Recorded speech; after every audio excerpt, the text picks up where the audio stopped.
सकिन्छ भन्ने प्रश्न आउँछ। इच्छा भए सकिन्छ, जहाँ इच्छा त्यहाँ उपाय, इच्छा नभए सकिँदैन। इच्छा राख्नु सकिन्छ। सदस्यताको कुरा आयो धेरै, मलाई अन्यथा नलिनु होला, तर तपाईँहरूले भन्दा अलिकति बढी भन्नुभयो।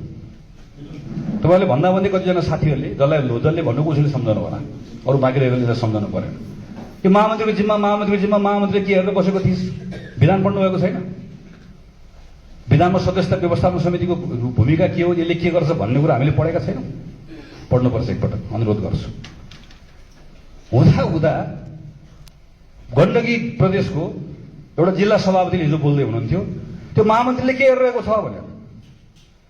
हाम्रो अहिलेको पार्टीको यहाँभित्र कार्यालयभित्र भएको रिपोर्टमा चाहिँ सबैभन्दा ढिलो जिल्लाबाट चाहिँ त्यो क्रियाशीलको सदस्यताको पोको खोल्ने जिल्ला सभापति उयो फेरि।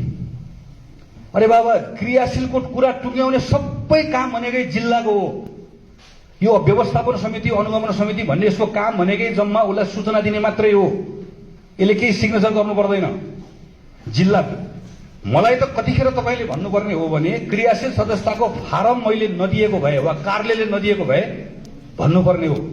हाम्रो पार्टीको इतिहासमा सबैभन्दा पहिला अधिवेशनको तिथिमिति घोषणा नभइकन 8,80,000 फारम 3 वर्ष अगाडि छापेर तल पठाइसक्यौं। 2.5 लाख नयाँ क्रियाशील छापेर तल पठाइसक्यौं। नयाँ क्रियाशील दिने सबै काम क्षेत्रको, पुरानो क्रियाशील दिने काम सबै जिल्लाको, टुङ्ग्याउनु पर्ने सबै उसैले। त्यो जिल्ला सभापति आएर भाषण गर्छ। सबैभन्दा पहिला जिल्ला लिएर जाने जिल्ला भक्तपुर। अचम्म छ बा, जिल्ला सभापतिले धमाधम ठोकेको हुनुहुन्छ भाषण। कहाँ गयो महामन्त्री भन्नुहुन्छ? अरे बाबा, क्रियाशील सदस्यता टुङ्ग्याउने जिम्मै सबै कामै विधानले जम्मा दिएको कल्ला हुने जिल्लाको फिनिस सक्यो। यहाँ कार्यालयको यो समिति भनेको त के हो भने, यो समिति भनेको त तपाईँले बुझ्दिनु भने जस्तो लाग्यो। यसो काम भनेको त अभिलेख राख्ने मात्रै हो। यो यसो काम भनेको अभिलेख राख्ने मात्रै, जम्मा